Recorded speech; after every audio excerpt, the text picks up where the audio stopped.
प्रेम नाम है मेरा।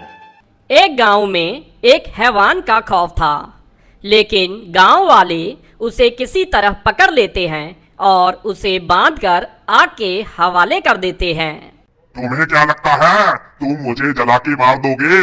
मैं नहीं मरूंगा। तुम मुझसे कभी पीछा नहीं छुड़ा पाओगे।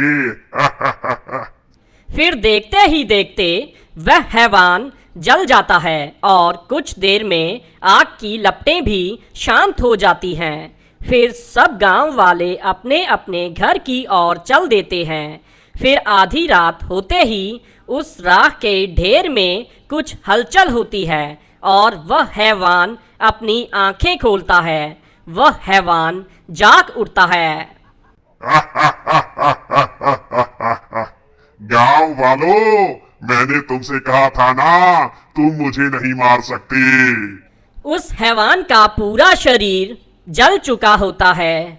वह खड़ा भी नहीं हो पा रहा होता। फिर वह जमीन पर घिसटने लगता है और घिसटता घिसटता भीमा के घर के बाहर पहुंच जाता है। वहां उसका कुत्ता सो रहा होता है। वह हैवान घिसटते घिसटते उस कुत्ते के पास पहुंच जाता है और उसकी टांग पर काट लेता है। तभी उस कुत्ते की नींद खुल जाती है। वह दर्द के मारे चिल्ला उठता है और वहां से भाग जाता है। फिर वह हैवान वहीं दम तोड़ देता है। फिर सुबह होने पर भीमा अपने घर से बाहर निकलता है। उस हैवान को अपने घर के बाहर देखकर डर जाता है। अरे मर गया रे, ये हैवान यहाँ कैसे आ गया? हे भगवान, ये तो वही हैवान है जिसे हम सब गांव वालों ने कल रात जलाकर मार डाला था। लेकिन ये यहाँ तक कैसे पहुँच गया? पता नहीं कविता, मुझे तो कुछ समझ नहीं आ रहा। आखिर ये वापस जिंदा कैसे हो गया? अजय, हमारा कल्लू कहाँ गया? वह रात को यहीं सो रहा था। कहीं इस हैवान ने उसे खा तो नहीं लिया जी? हे भगवान, हे भगवान, मेरा कल्लू, ये नास मीठा हैवान उसे खा गया। हाय रे हाय। फिर भीमा कुछ गांव वालों के साथ मिलकर उस शैतान के शरीर को जंगल में गाड़ देते हैं। अजय, मैं अपने कल्लू के बिना नहीं जी सकती। अरे कविता, तुम रोना बंद करो। हो सकता है हमारा कल्लू इस हैवान से बचकर भाग गया हो। तभी उन्हें कुत्ते के भौंकने की आवाज आती है। वह आवाज कल्लू की ही होती है। वह दोनों भागकर बाहर जाते हैं और देखते ही देखते कल्लू बाहर ही खड़ा होता है। वह उसे देखकर खुश हो जाते हैं। कल्लू, कल्लू, तुम वापस आ गए। अब मैं तुम्हें घर के बाहर नहीं सोने दूंगी। अब से तुम हमारे साथ घर के अंदर ही सोओगे। चलो अंदर चलो। फिर वह तीनों अंदर चले जाते हैं। फिर आधी रात होने पर कल्लू की नींद खुल जाती है। वह बेचैन हो जाता है। शैतान के काटने की वजह से वह भी शैतान बनने लगता है और देखते ही देखते वह भी शैतान बन जाता है। फिर कल्लू जोर जोर से गुर्राने लगता है। उससे गुर्राने की आवाज सुनकर भीमा और कविता की नींद खुल जाती है। अरे मर गया रे, ये कौन है? अजय, ये तो हमारा कल्लू ही है। इसे क्या हो गया? ये तो भूत बन गया। अरे मर गया रे। ए कविता, ये तो वही हैवान है जिसे हम गांव वालों ने जलाकर मार डाला था। गांव वालों, मैंने कहा था ना, तुम मुझे कभी नहीं मार पाओगे। मैं वापस जरूर आऊंगा। देखो, मैं लौट आया। अब कोई नहीं बचेगा। अरे भागो रे भागो, ये कुत्ता तो हैवान बन गया है। अरे भागो रे। फिर कविता और भीमा कल्लू को घर में बंद करके भाग जाते हैं। अरे भागो रे, अपनी जान बचाकर भागो। गांव वालों, हमारा कल्लू तो हैवान बन गया है। हाय रे हाय। ओए।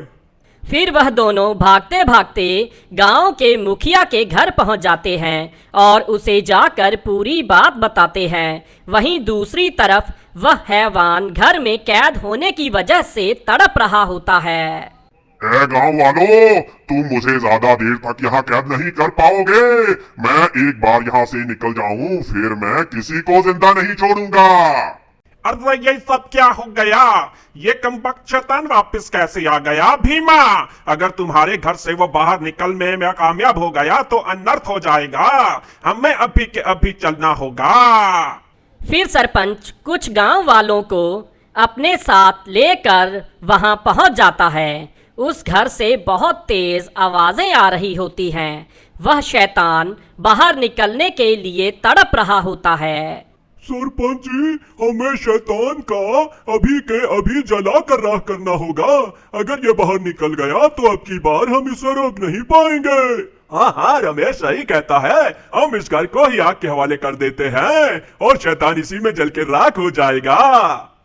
तभी सब गांव वाले उस घर को आग के हवाले करने के लिए आगे बढ़ जाते हैं। अजी, ये उस शैतान को मारने के चक्कर में मेरे कल्लू को भी जलाकर राख कर देंगे। भला इस सब में बेचारे मेरे कल्लू का क्या दोष? मैं ऐसा नहीं होने दूंगी। फिर कविता भाग कर जाती है और दरवाजे पे खड़ी हो जाती है और गांव वालों का रास्ता रोक लेती है।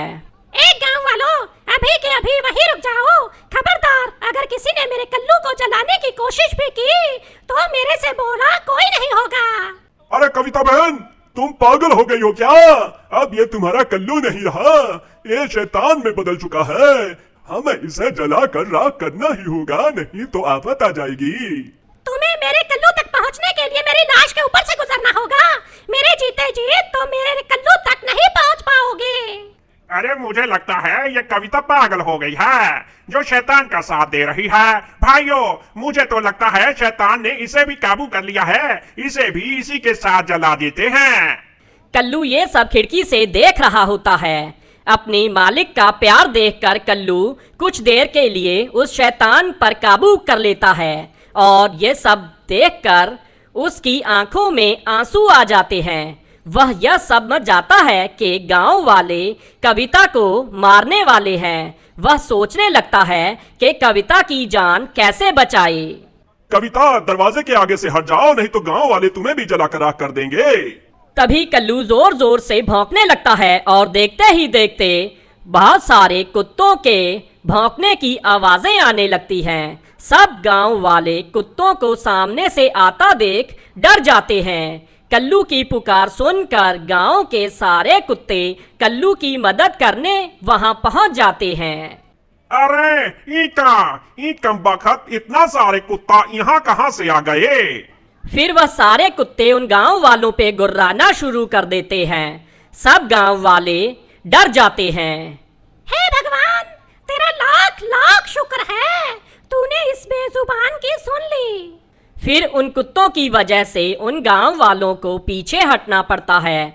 तभी कविता घर का दरवाज़ा खोलती है और कल्लू को आज़ाद कर देती है और कल्लू बाकी सारे कुत्तों के साथ मिलकर वहां से भाग जाता है और वह सब कुत्ते भागकर जंगल की ओर चले जाते हैं। कविता, ये तुमने ठीक नहीं किया। तुमने अपने कुत्ते की जान बचाने के चक्कर में पूरे गांव के लोगों की जान खतरे में डाल दी है।